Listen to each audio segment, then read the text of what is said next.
It's time to let the cat out of the bag. The problem has never been you or them or the cards you were dealt in this life, the shorthands or shortcomings that you may feel are really glaring in your everyday example. The challenge has always been your willingness to follow systems that do not support. Greetings, my name is Stacy Patrice. Welcome back to my channel. Let's get into it. Make sure you like, subscribe, and share, and of course, comment after we're done here. The first thing that I realized about myself when I entered into business school as a former artist who envisioned her life just creating in some way, shape, or form, it was never really clear because I don't think whatever it is that I was doing, that there was a lane for it already built for me at that time. So as I entered into business school, looking to balance the nature between art and business, understanding what it would mean to be an artist with her own business, and possibly even forging a new path in business that would allow me to be a more creative and more free artist. And those two systems, if you will, were not laid out for me. I saw the art path as being something that was very linear and very regimented. It didn't leave a lot of creativity. It didn't look like what an art path should look like, which had me ponder, what is an art path? When people say, you're taking the artist's path, that means that you're kind of reimagining and individuating as you go. So is there really a path for that? Or are you laying down new tracks as you move forward? And then on the business side, there was a way to do business. There was a way to be in corporate structures with marketing and management and learning all of these wonderful operational systems, but not feeling like this lent itself to anything other than the way that it was, the way that that path was laid out, designed, and for whom it was designed for. And so at some point, I realized I have a love for systems, a love for people, definitely a love for the way that things flow and synergy and ideas and operations. But I also had a love for creativity, innovation, pioneering, ideas, exchanges of information, as well as the deep process of creating nothing into something, an idea into a tangible form. And somewhere along my path, those two ideas would come together and would allow me to understand myself as an architect or a builder of systems. Systems thinking was something that came across my path at some point. I don't remember if it was first in business school or if it was after, and I understood it immediately because of business school. Shout out to my family rattlers, what's happening? But this idea of systems thinking was something that was really important to me because I realized nowhere on my path did I realize that that's where my thinking was drawn. I didn't realize that as I'm looking at things that are happening in the world, I'm not analyzing whether they are fair or unfair to individuals, nor was I really looking deeply at if they were built for me or not built for me, just as a flat blanket statement. I didn't look at them as things to fight. I looked at them as opportunities to conquer conflict within myself. So if I'm looking at a system that was built and designed and I'm just looking at it at face value, sure, I get tons of information about who it's for, who it would best serve because I'm a systems thinker, who it would best serve, how it would best work, what tweaks and things need to change about it in order to make it work well. Sure, I can see the psyche and the personality involved in the people who created the system. Of course, I can see the way that people fall into the system and the periods in which they recognize that that system doesn't really work for them.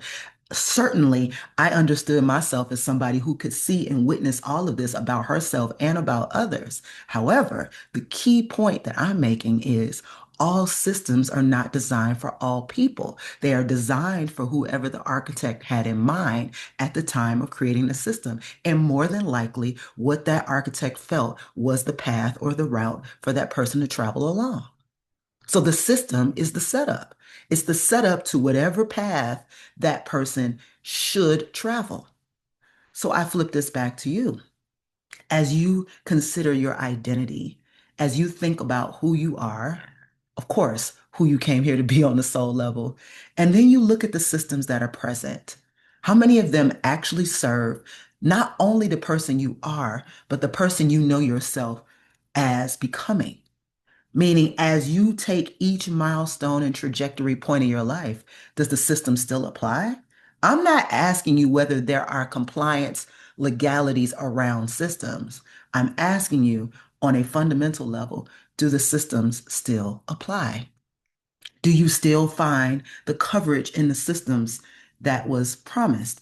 Do you still find the systems to be coherent or coherent with the things that you are hearing?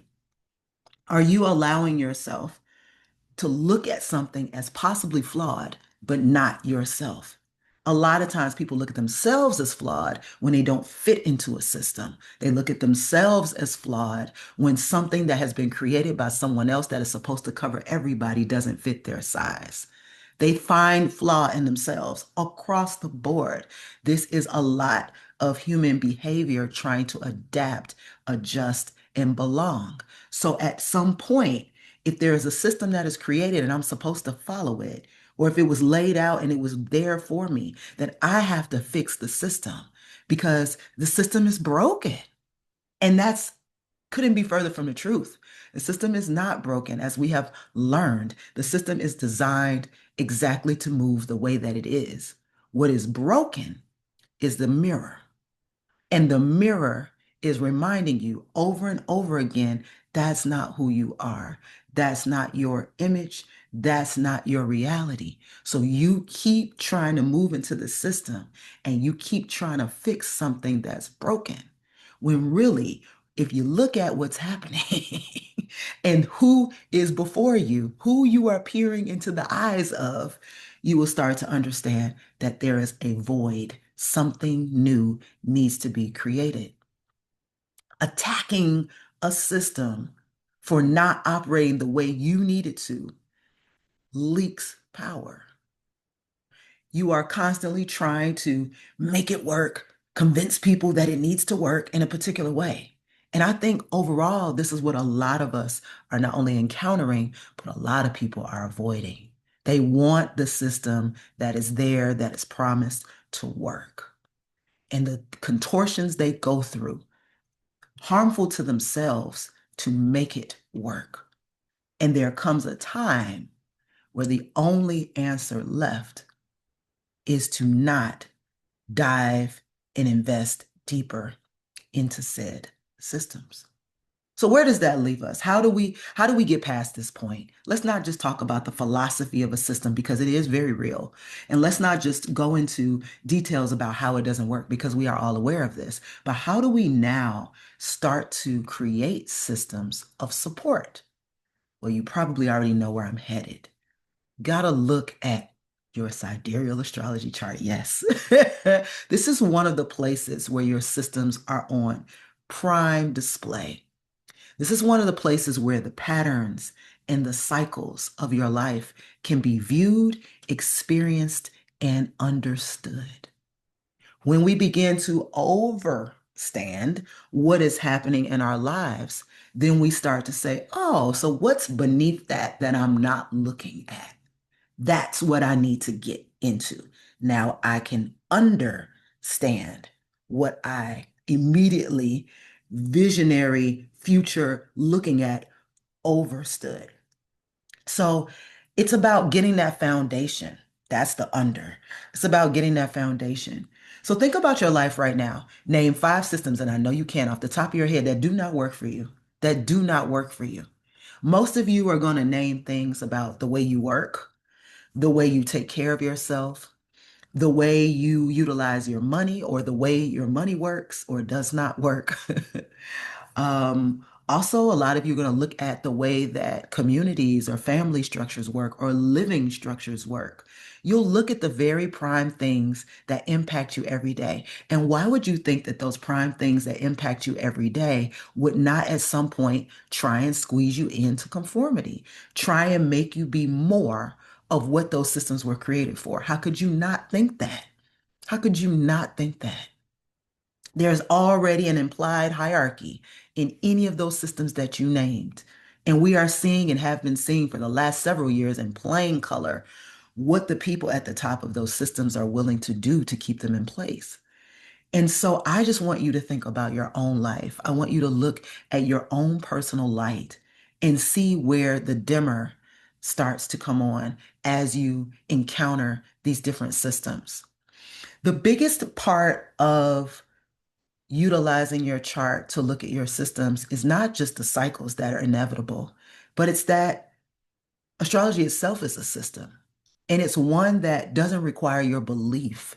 It requires your observation, it requires your study, it requires the reflecting of yourself. You don't have to believe in anything if you don't want to. You can 100% start to journey through these different systems and find out where in your life they provide fruit, where you see that fruit is developed through the use of those systems. One of my everyday systems, and I'll do another video on this at another time. I've been, talking about this for years. One of my everyday systems is journaling. And journaling helps me to clarify, untangle, empty out, share courageously, and also, leave an archive as well as look at things in pictures and see how they come together, how they overlap, order things, give myself, milestone nuggets of things, write down quotes, talk to myself about the things that I'm experiencing, remind myself, do some memory of what was happening, connect some dots. And so without journaling, I don't know, y'all. I buy a new journal probably every quarter. And these are thickums. These are big books, unlined books. Again, I'll do a video about this. But those though that is a system that I use in order to like really see and sometimes regulate all of these big emotions I have, all of these feelings, so that I can move to clarity. Because it's not really about other people imposing their systems on me. It's about me recognizing that that system is not for me. And the more that I invest in it, frustration will follow. And so creativity, creative problem solving is the link. So for instance, I'll give you an example that is really tangible for me. When I work with clients, when I work one-on-one with clients and also with groups, but specifically one-on-one with clients, I am pulling up their sidereal astrology chart. And before I even speak with them, I'm getting to know them. I'm looking at the locations and the places that I always have. And I am getting a sense of what this person is working with, what this person maybe is working through, but definitely those hangups, those unique hangups of individuality that society probably at large doesn't acknowledge, recognize, or promote or advocate for those unique individual hangups. So as I look at those, I think about what this person's life might look like, trying to fit into something that doesn't consider those. As I always say, the one size fits all is violent to the person who quietly doesn't fit. So I'm looking at how this person is, you know, experiencing life, the lens they're looking through, how they're experiencing life. And at a certain point, I realized that, man, it would be really great to see what's in this person's chart come alive. Society needs it. It'd be really great to understand that all this person needs is support. And I'm not talking about support like, well, you got community, you got people, call us, reach out. That is later, once you have defined or understood a thing. But I'm talking about the kind of support where it's like, what personal systems do you have? This is my sweet spot. I call it lifestyling. What personal systems do you have that allow you to function in the way that your chart designs and start to disarm some of the connections that you've made in this false identity? And so that is why astrology is a systems thinking exercise in the way that I do it, in the way that I share it. It's a systems thinking exercise. It can provide answers. It definitely provides reflection. and hopefully provide some kind of resolution for those who use it beyond just knowing again how everything else out there is operating. We have to get to the point with our own astrology journey that it is our own astrology journey. There is so much that us as individuals, when we live the soul implications that are in our chart, when we start to live that identity, will add to the canon of astrology. But until we can get to that point of regulating our own selves and having that focus and that energy, we are just repeating the cycles we're trying to get away from. We are constantly reiterating cycles and then saying, yep, life is cyclical, it comes back around. But some of those cycles can die out, but they don't, because the people who are determined to hold on to them are more influential and in power over the people who are determined to let go of them. They're moving against the grain, which already creates some kind of friction. As we know, this is not news, but it is reality. Okay, so we are starting to look at ways in which we can elevate our understanding so that we can create the things that support us. And we start with ourselves. We don't start trying to find a system for everybody else. You got to see if it works first. You're your first test. So, does your system work for you? Were you able to find out in your life how to use said system to work for you? And then what did you use it for? And then how did you know to do that? What kind of intel, insight did you get? And then lastly, where was your practice in that? And how did you see your identity in that thing? And that's what we do. So, and I'll talk more about a lot of these topics in different ways because this is my jam. This is how I have served, people in power positions for years now. Whether you are a teacher, which is a very powerful position, whether you are a lawyer, a politician, yes, whether you are an executive, whether you are in the C-suite, whether you are someone who is an entrepreneur or an artist, these are all positions of power. I don't look at any of these positions as, you know, one is better than the other. They're all positions of power. So when you decide to step in your power, it is likely that you will take a position of power. So in a position of power, how do you utilize your power? And then what are you designing in that position of power? That's the biggest element of having power is design. So if you're not designing, what are you doing? You're just following, you're in a position of power to follow the way that other people have designed it only. What do you contribute to the design? Would probably be a better way to say it because everyone's not going to have the ideal power to change entire structures and industries. But when you are in those positions, what is your design for how you will work a thing? And that is a unique individual thing. That's not something someone can tell you no more than someone can tell you how to homeschool your individual children. No one can tell you how to design your role that you've taken on and how to get more of what you want from it. That's your thing. And that's why it's so beautiful and important to work with other architects and to take on the role of an architect. What are you building?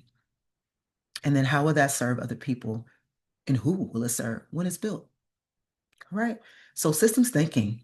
I had this thought with me last night and Rose like, yep, that's the topic. I cannot not talk about it because I see it everywhere.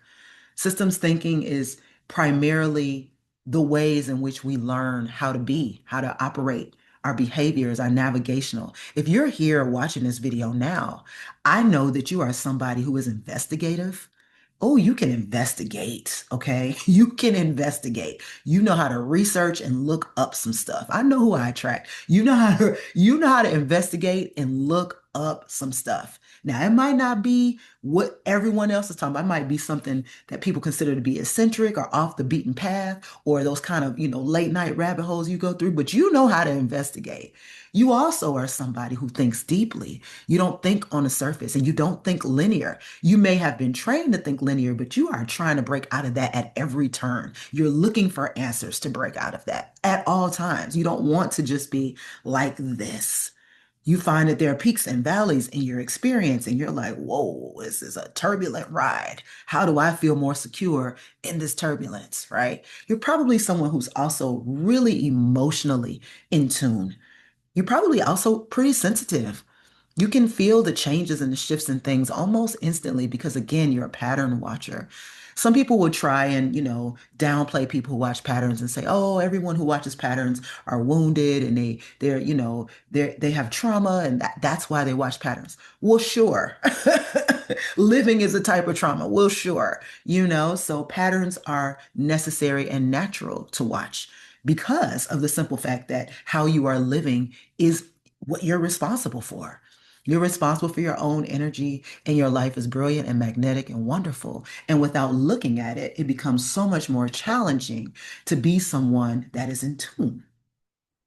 So, the more that you tune in, the more that you sharpen your intellect, the more that you sharpen your sword of discernment, the more you start to investigate and learn other things. You might also be someone with tons of degrees and certifications and courses and classes that you've taken, as well as someone who thinks on an intellectual level about most things. You are powerful. I know this. You are powerful and you are an independent thinker, which all you need is a place to stretch out your blueprints and allow people to be involved in the thought process without trying to conform or change or adjust said thought process to be what they think it is supposed to be like everyone else.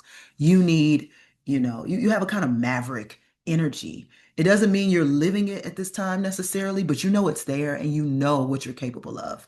And so even if you aren't living it right now, that energy doesn't dissipate. You are a maverick kind of energy. You really aren't here for, the giggles and the surface talk. You are here to change the way we relate and the way we do things, at least for yourself and those immediately around you. You may not be a person who seeks out fame, but people know who you are. People pay attention, and you are aware that people pay attention. So that whole thing is really interesting to watch. But I just wanted to share this with you today. We'll talk more on the next video. Again, my name is Stacy Patrice. Reach out at stacypatrice.com if you are interested in talking with me about a consultation, or if you would like to do some long-term work around your chart and then allowing those ideas and things that are in your chart to inform how you can move as you work on the thing in your life that is the most important to you at this time. As you exit other systems, you will need to create, build, and adopt new systems so that the person you are emerging as has that strong base of support and the things that are inside of you get out. Okay? Love y'all so much. Comment, let me know what these things are for you, what came up for you. As always, I'll see you all in the comments and on the next video, and also on my site if you reach out. And I look forward to talking with you soon. Peace.